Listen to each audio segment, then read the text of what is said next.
कैसे एक छोटे से गांव गढ़ा का एक लड़का जिसके 12th में सिर्फ 74% आए और उसके हिसाब से वो बहुत गरीब भी था, आज 26 साल की उम्र में बड़े बड़े नेता, राज्यपाल, आईएएस ऑफिसर तक आके उसके पैर पड़ते, और कुछ लोगों के हिसाब से तो वो भगवान भी।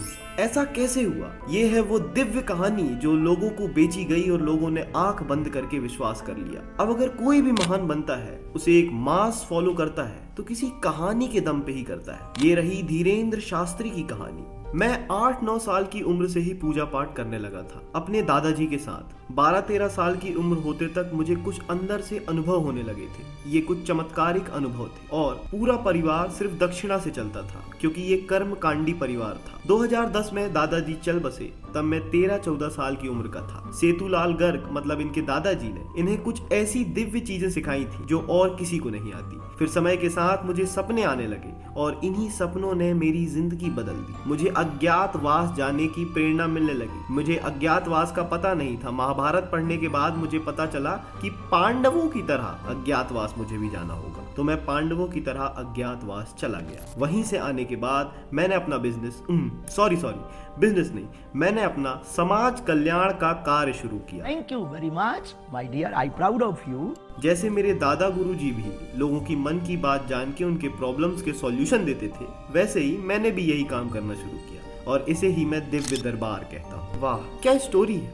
पर रुको, इस स्टोरी में तो कुछ लूप होल्स।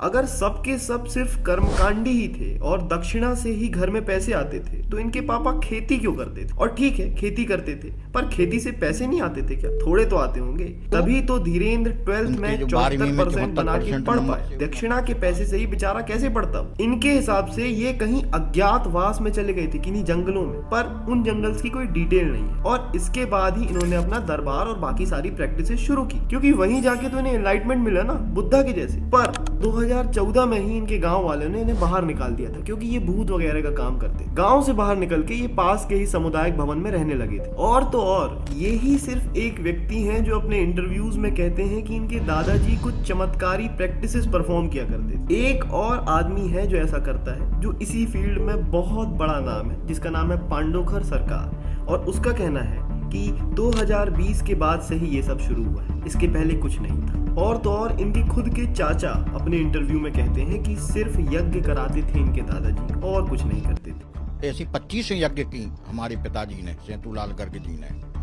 और हम सब लोग जो है उन्हीं की सेवा में रहे। अब इसमें कितना सच है ये किसे पता। खैर, कुछ साल पहले छतरपुर में एक प्रेस कॉन्फ्रेंस कराते हैं धीरेन्द्र जी और सारे रिपोर्टर्स को बुला के कहते हैं कि सुनो, हमारे यहाँ एक सिद्ध स्थान है, वहाँ पे आओ, दर्शन करो और चमत्कार देखो। रिपोर्टर्स ने पूछा कौन सा चमत्कार? तो धीरेन्द्र जी ने कहा कि पहाड़ी में शंकर जी का मंदिर है, वहाँ पे सिर्फ दियों की रोशनी होती है, बल्ब अपने आप फूट जाते हैं। इस बात में किसी ने इंटरेस्ट नहीं लिया। समय के साथ धीरेन्द्र ने सोशल मीडिया में काम करना शुरू किया क्योंकि धीरेन्द्र को समझ में आ गया था कि टीवी मीडिया में इतनी जल्दी काम नहीं बनने वाला है। इसके बाद धीरेन्द्र कथा भी पढ़ने लगे। ये यंग थे और कथा पढ़ रहे थे, इसलिए इन्हें बहुत ज्यादा एडवांटेज मिला। बहुत सारे धार्मिक चैनल्स ने इन्हें कवर करना शुरू कर दिया और सोशल मीडिया में तो इनकी छवि कुछ अलग ही निकल के आई।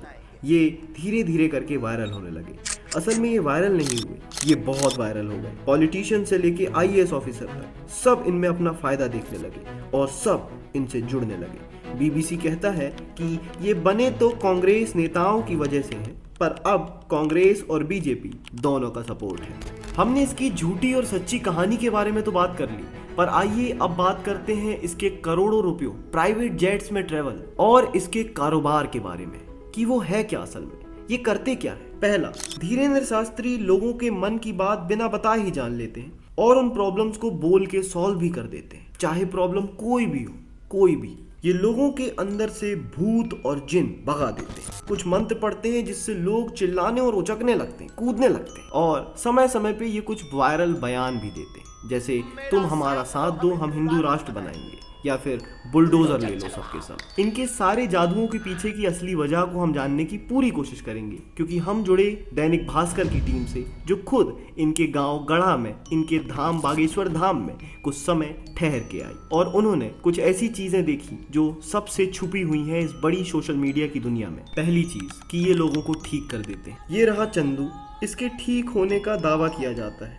भास्कर की टीम ने इनसे पूछा कि इनका ओरिजिन क्या है, इनके माँ बाप कौन है, तो ये नहीं बता पाए। इनका नाम भी ये ठीक से नहीं बता पाए। इनकी प्रॉब्लम क्या है, बीमारी क्या है, ये भी ये ठीक से नहीं बता। बस ये जोर जोर से बागेश्वर धाम सरकार के नारे लगा पाते हैं और कुछ भी नहीं। छतरपुर के एक डॉक्टर साहब ने कहा कि मेरे मामा कोविड के समय संक्रमित हो गए थे। फिर उनको कॉल आया धीरेन्द्र शास्त्री जी का और उन्होंने कहा कि आपको कुछ नहीं होगा। दूसरे ही दिन मामा जी चल बसे। दमोह के हटा से राम व्यास अग्रवाल अपनी 14वीं पेशी में आए हैं और उनकी समस्या है कि उन्हें घुटनों में दर्द है और उनकी बेटी की शादी नहीं हो रही है। उनसे पूछा गया तो उन्होंने कहा कि घुटने के दर्द में थोड़ा आराम है और शादी का भी कुछ नहीं हुआ है। असल में भास्कर की टीम को 100% ठीक कोई मिला ही नहीं। किसी का कहना ही नहीं था कि मुझे 100% आराम हो गया। भक्तों का कहना था कि आराम है पर कोई चमत्कार नहीं हुआ है और इनकी समस्याएं भी बहुत आम थी।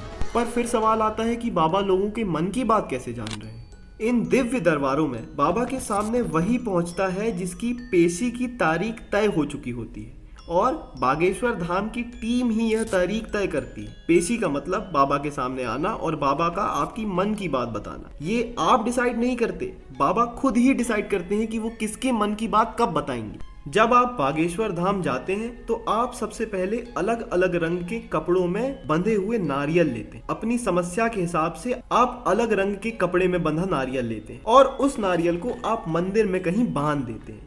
लाल रंग यानी परेशानी, काला रंग यानी भूत प्रेत की बाधा, पीला रंग यानी शादी विवाह नहीं हो रहा है, सफेद रंग का कपड़े वाला नारियल इसका मतलब संतान का सुख नहीं मिल पा रहा है। इन नारियलों को आप प्रार्थना करते हैं और बांध देते हैं। इसके बाद आप बागेश्वर धाम के काउंटर में जाते हैं। काउंटर से पर्ची लेते हैं। आपको अपना नाम, पता, मोबाइल नंबर सब देना पड़ता है और इन पर्चियों को एक बड़े बोरे में जमा कर लिया जाता है। फिर इनमें से सिर्फ 50 लोगों को कुछ दिन बाद फोन करके बुलाया जाता है और वो 50 लोग तय डेट पे बाबा से मिलने जाते हैं और एक बार मिलने के बाद इन लोगों को 21 पेशियों तक वापस आना पड़ता है। ये कंपलसरी है, व्यक्ति को उपस्थित रहना ही पड़ेगा। बढ़ती हुई भीड़ का एक कारण यह भी है कि जिन लोगों की पेशी हुई है वो 21 बार तक लगातार आते जा रहे हैं, रुक ही नहीं रहे। और जब पहले से ही व्यक्ति की सारी जानकारी बागेश्वर धाम की टीम के पास है तो उसकी बीमारी का या उसके घर के बारे में पता लगाना सोशल मीडिया के जमाने में कितनी बड़ी बात। बाबा ने एक बार रैंडम रिपोर्टर को बुलाया था और उसके बारे में जो जो बताया था वो सब उसके फेसबुक प्रोफाइल में ही था। सेम चीज है, same details. How is it possible? और बागेश्वर धाम बाबा खुद तो ऐसा कर नहीं सकते क्योंकि उनको फेसबुक चलाना थोड़ी आता है। एक बार बाबा की परफॉर्म की गई अनोखी ट्रिक, जब वो पर्ची बना लेते हैं उसके बाद किसी को बुलाते हैं,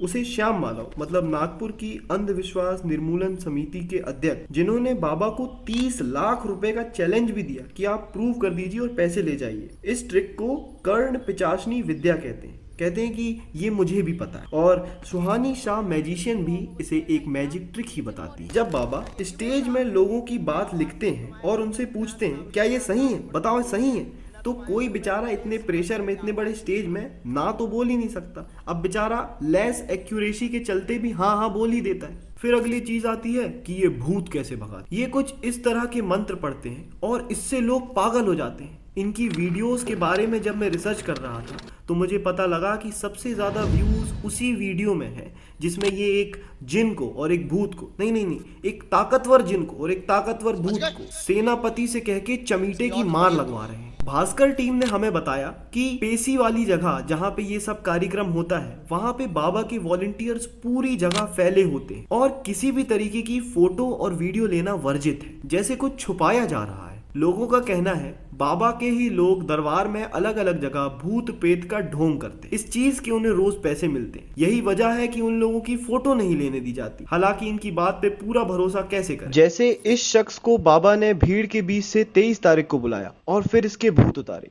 फिर इसी शख्स को बाबा ने 8 तारीख को भीड़ के बीच से बुला के भूत उतारे। कहीं ऐसा तो नहीं कि ये शख्स बाबा की ही टीम का हिस्सा है जिसे बाबा बार बार ओवर एक्टिंग करा रहे हैं। पर अगर भूत प्रेत ऐसे चमीटे की मार लगाने से ऐसे चिल्लाने और दौड़ने लगते हैं तो आज तक ऐसा सबके सामने हुआ क्यों नहीं? 2023 में ऐसा क्यों हो रहा है अचानक से? साथ ही साथ जिनको भूत आए हुए हैं, जिनको जिन आए हुए हैं, उनसे बात करने की भी मनाही है। अब नजर डालते हैं रहस्यमयी भिक्षु बाबा के पैसे पे। इतना सारा पैसा कहां से आ रहा है? मंदिर के पास जमीन में बेचारे लोग दुकान लगाते हैं। उन दुकानों का किराया मंदिर की नजदीकी के हिसाब से तय किया जाता है। सबसे पास वाली दुकान का किराया लाख रुपए से ज्यादा है और उससे भी चौंका देने वाली बात यह है कि बागेश्वर धाम की जमीन ये थी ही नहीं, धीरे धीरे करके जुगाड़ी गई पावर से, बुलडोजर चला के। जैसा ये कहते हैं, गाड़ियों की पार्किंग से रोज 50,000 रुपए आते हैं। 200 फीट की जमीन है, उसका किराया है 1 लाख रुपए महीने और ठेका है धीरेन्द्र शास्त्री के भाई लोकेश जी का। सरकारी शमशान और तालाब की जमीन पे भी कब्जा हो गया है। गांव में शवों को बाहर ले जाया जा रहा है क्योंकि भाई की पावर है, ऐसे थोड़ी कोई कुछ कर लेगा। सामुदायिक भवन पे भी कब्जा कर लिया गया है। पहले यहाँ पे शादियां हुआ करती थी, लोगों के घर पे रात में जेसीबी चलवा दी गई, लोगों ने धरना किया, कुछ नहीं हुआ, भाई की पावर है। धीरेन्द्र इतने खतरनाक बयान देते हैं और कहते हैं कि हिंदू राष्ट्र है, बस ऐलान की आवश्यकता है। मतलब दूसरे धर्म के लोग अब समझ जाओ, अब जेसीबी चलने वाला है धीरेन्द्र भाई का। और कुछ ही दिन पहले इनके भाई की वीडियो वायरल होती है जब ये शादी में बागेश्वर धाम का गाना बजाने के लिए बंदूक लेके खड़े नजर आते हैं। इन सब के बारे में अगर लॉजिकली सोचा जाए तो कोई लॉजिक निकल के ही नहीं आता। इन सब का सिर्फ एक ही लॉजिक निकल के आता है, वो है धंधा। एक अच्छा धंधा जो दिमाग लगा के क्रिएट किया गया। हाँ भाई हाँ, धीरेन्द्र भाई आप जीनियस तो हैं, पर आप जीनियस बिजनेसमैन हैं। समाज को इससे बहुत हानि हो रही है। सबसे पहला साइंटिफिक टेम्पर खत्म हो रहा है। छोटे छोटे बच्चों को लग रहा है कि भूत जैसी चीजें होती हैं। उनके दिमाग में ऐसी साइंटिफिक तर्क ही नहीं बिल्ड हो पा रहे हैं जो आगे चल के डेवलपमेंट में साथ दे हमारे भारत का। नेताओं को वोट बैंक मिल रहा है, पहले ही इतने सारे भ्रष्ट नेता भरे हुए हैं, ऊपर से अब उनको वोट बैंक भी मिल रहा है। राजनीति धर्म का एक हिस्सा हुआ करती थी, अब बड़े बड़े लोग बीच में आ रहे हैं जो धर्म को राजनीति का हिस्सा बना रहे हैं। बराइची साहब का एक शेर पढ़ के इसे खत्म करते हैं। कहते हैं कि बर्बाद गुलिस्ता करने को बस एक ही उल्लू काफी था, हर शाख पे उल्लू बैठा है, अंजाम गुलिस्ता क्या होगा। क्या ये बाबा फ्रॉड है या नहीं है, या पक्का है, ये तो पता लग ही जाएगा। इस डॉक्यूमेंट्री को यहीं खत्म करते हैं। दर्शन प्रोडक्शन में इसी प्रकार की कमाल की धांसू और अमेजिंग डॉक्यूमेंट्रीज आती रहेंगी। आप बने रहिए हमारे साथ, हम भी बने हैं आपके साथ। बहुत बहुत धन्यवाद। सब्सक्राइब कर देना यार।